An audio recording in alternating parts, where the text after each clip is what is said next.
Assalamu alaikum everyone. I hope you all are fine. So today we are going to discuss about organ system. Last class में हमने organs के बारे में discuss किया था। हमने क्या कहा था लास्ट क्लास में? हमने कहा था कि जब बहुत सारे टिश्यू आपस में कंबाइन होते हैं तो वो ऑर्गन बना देते हैं। हमने स्टमक को भी पढ़ा था, उसके बारे में भी हमने देखा था कि उसमें किस तरह डिफरेंट टिश्यूज़ वर्क कर रहे थे, वो किस तरह से एक दूसरे के साथ कंबाइन हुए थे। आज हम पढ़ेंगे ऑर्गन सिस्टम के बारे में। सो ऑर्गन सिस्टम क्या है? जब बहुत सारे ऑर्गन्स आपस में कंबाइन होते हैं, ठीक है, क्या आपस में कंबाइन होते हैं? बहुत सारे ऑर्गन्स आपस में कंबाइन होते हैं तो ये ऑर्गन सिस्टम बना लेते हैं। जैसे फॉर एग्जांपल हमारे पास एक ऑर्गन सिस्टम आता है डाइजेस्टिव सिस्टम, ठीक है। अब इसमें क्या है, इसमें डिफरेंट ऑर्गन आपस में कंबाइन हो गए हैं। जैसे कि आपके पास small intestine, large intestine, stomach, ठीक है, क्या है, डिफरेंट ऑर्गन है और आपस में कंबाइन हो गए।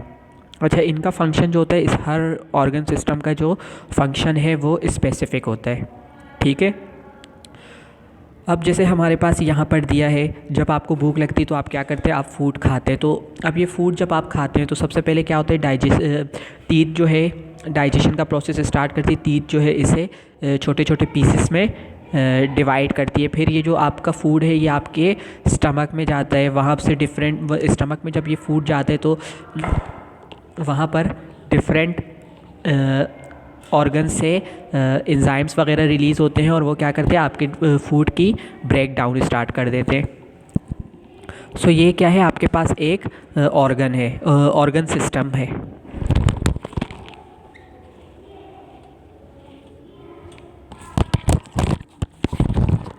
इसी तरह हमारी बॉडी में डिफरेंट तरह के ऑर्गन सिस्टम है और हर ऑर्गन सिस्टम का अपना ही एक अलग काम है, ठीक है क्लास। अच्छा, हम अब जैसे हमारे पास यहाँ पर आपके पास आप देख सकते हैं डिफरेंट ऑर्गन सिस्टम आपके पास दिए गए हैं। सबसे पहले आपके पास है सर्कुलेटरी सिस्टम। हम देखते हैं, अगर हम यहाँ पर देखें तो हमारे पास क्या है, सबसे पहले सर्कुलेटरी सिस्टम आता है।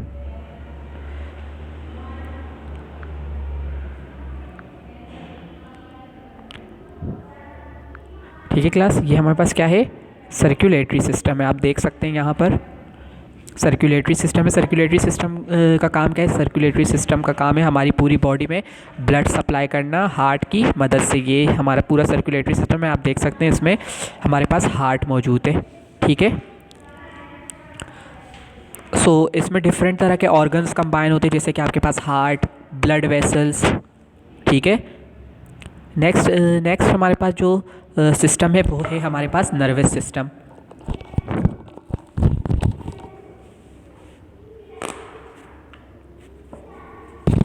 नेक्स्ट सिस्टम है हमारे पास नर्वस सिस्टम। नर्वस सिस्टम हम देखते हैं, नर्वस सिस्टम में हमारे पास क्या है, नर्वस सिस्टम जो है ये हमारा हार्ट जो है वो हमारा ब्रेन जो है ये हमारा नर्वस सिस्टम बनाता है।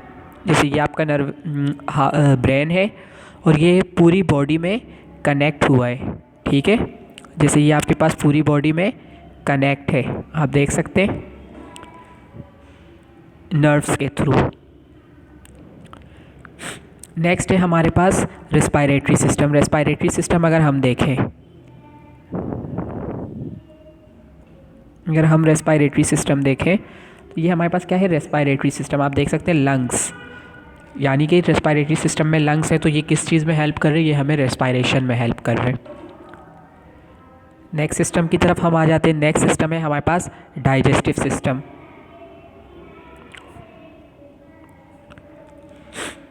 आप देख सकते हैं डाइजेस्टिव सिस्टम। डाइजेस्टिव सिस्टम में हमारे पास माउथ रीजन से ये स्टार्ट हुआ है, फिर एक लॉन्ग ट्यूब है, फिर नीचे आके स्टमक है, लिवर है, फिर स्टमक है, फिर आपके पास स्मॉल इंटेस्टाइन है, देन आपके पास लार्ज इंटेस्टाइन है। तो ये पूरा आपका एक डाइजेस्टिव सिस्टम है जो कि फूड की डाइजेशन में हेल्प करता है।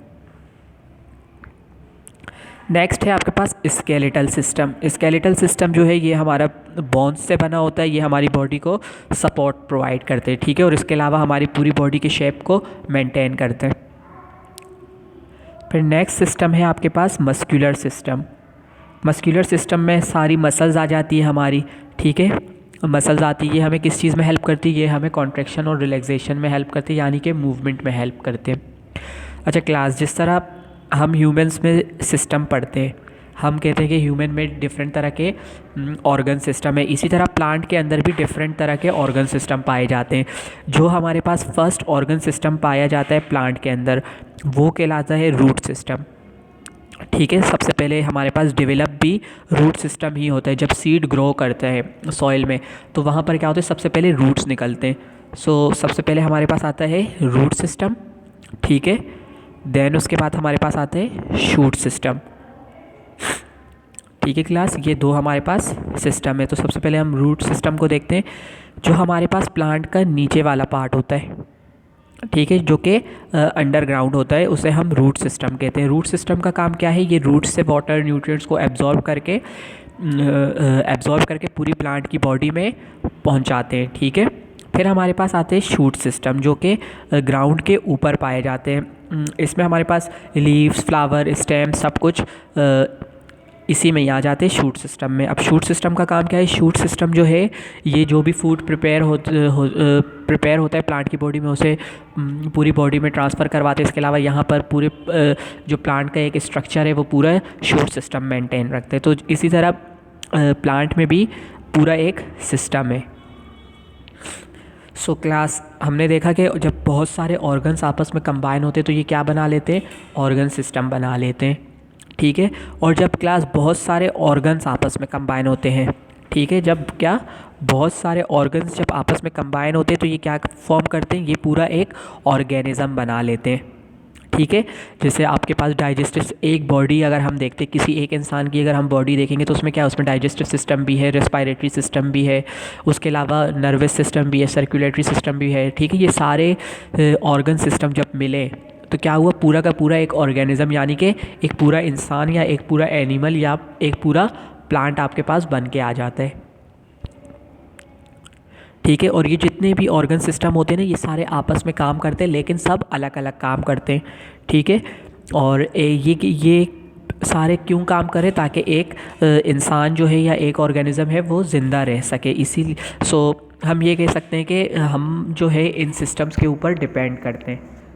अगर इनमें से कोई भी एक सिस्टम ख़राब हो जाए तो हम ज़िंदा नहीं रह सकते। ठीक है क्लास, इसी तरह आप यहाँ देख सकते हैं जब बहुत सारे वो ऑर्गन सिस्टम मिले तो क्या हुआ, पूरा का पूरा एक ऑर्गेनिज्म बन के आ गया। यहाँ पर एक ह्यूमन आप देख रहे हैं और एक प्लांट है। ठीक है, तो ये दोनों क्या है, पूरे के पूरे एक ऑर्गेनिज्म है। सो क्लास, यहाँ पर एक हम देख रहे हैं अभी सेल्यूलर ऑर्गेनाइजेशन। ठीक है, अब सेल्यूलर ऑर्गेनाइजेशन में आप देख सकते हैं सबसे पहले आपके पास क्या था, सेल। ठीक है, हमारे पास दो तरह के सेल दिए गए, प्लांट सेल और एनिमल सेल। ठीक है, हमारे पास क्या गिवन है, प्लांट सेल और एनिमल सेल। तो जब सबसे पहले बने हमारे पास सेल, सारे सेल आपस में कंबाइन हुए तो क्या बन गया हमारे पास, टिश्यू। जब ये सारे टिश्यू आपस में कंबाइन हुए तो हमारे पास क्या बन गया, ऑर्गन। जब सारे ऑर्गन आपस में कंबाइन हुए तो हमारे पास ऑर्गन सिस्टम फॉर्म हो गया और फिर पूरा का पूरा एक ऑर्गेनिज्म। ठीक है क्लास, इसी तरह प्लांट में भी हम देखें तो जब बहुत सारे सेल कंबाइन हुए तो क्या बन गया, टिश्यू। जब बहुत सारे टिश्यू आपस में कंबाइन हुए तो ऑर्गन। जब बहुत सारे ऑर्गन आपस में कंबाइन हुए तो organ system. And then last में हमारे पास ऑर्गेनिज्म फॉर्म हो गए। ठीक है क्लास, तो इसी तरह ये था हमारे पास चैप्टर सेल टू ऑर्गेनिज्म। सो आपने देखा कि किस तरह सेल आपस में कंबाइन होते, टिश्यू फॉर्म होते, टिश्यू कंबाइन होते, ऑर्गन कंबाइन होते, organ system, and then last में हमारे पास ऑर्गेनिज्म। ठीक है क्लास, सो ये था हमारा चैप्टर यहीं पर ख़त्म हो जाता है। इंशाल्लाह इसके बाद हम नेक्स्ट चैप्टर स्टार्ट करेंगे। सो आई होप कि आपको ये समझ में आ गया होगा। ओके, अल्लाह हाफिज़।